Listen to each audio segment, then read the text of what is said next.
আসসালামু আলাইকুম দর্শক, আজকে বাংলাদেশের একজন সত্যিকার অর্থে ভাষা প্রেমিকের সাথে আপনাদের পরিচয় করিয়ে দিব, যে কিনা বাংলা ভাষায় কথা বলতে গিয়ে ব্রিটিশদের তৈরি শব্দ ছাড়া কথাই বলতে পারে না।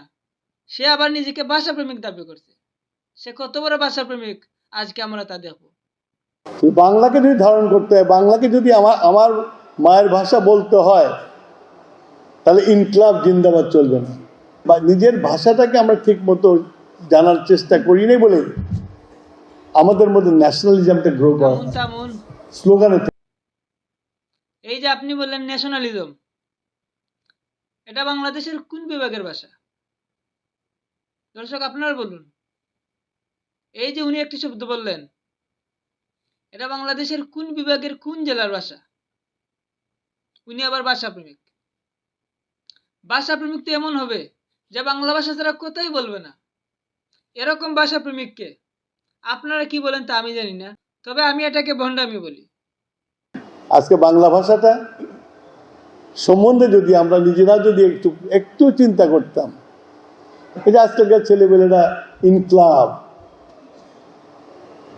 ইনকলাব ইনকলাব তো অন্যদিকের ভাষা, যারা আমাদের ভাষা কেড়ে নিতে চেয়েছিল।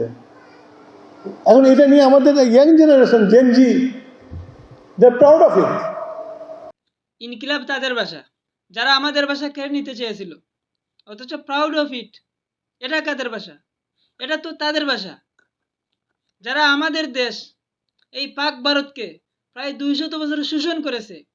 এই পাক ভারতের যত সম্পদ আছে সব কিছু তারা লুটেপুটে নিয়েছে। তিনি তাদের ভাষায় ব্যবহার করছেন, তাতে কোনো সমস্যা নেই। আর ইনকিলাব যারা আমাদের বাংলা ভাষা কেড়ে নিতে চেয়েছিল, নেয়নি, ভাষা নিতে চেয়েছিল, নিতেই পারেনি, সেই তাদের ভাষা বলা যাবে না, অথচ ব্রিটিশদের ভাষা বলা যাবে। সেটা বলা ছাড়া কথাই যেন হয় না। আর বাংলাদেশ তো এমন একটি দেশ, যেই দেশে চাকরি করতে হলে আগে জিজ্ঞেস করে আপনি কি ইংরেজি ভাষা জানেন। যদি সে ইংরেজি ভাষা না জানে তাহলে সে যেন শিক্ষিতই নয়। সেই দেশে আবার ভাষা প্রেমিক আছে, তা আমার জানা ছিল না।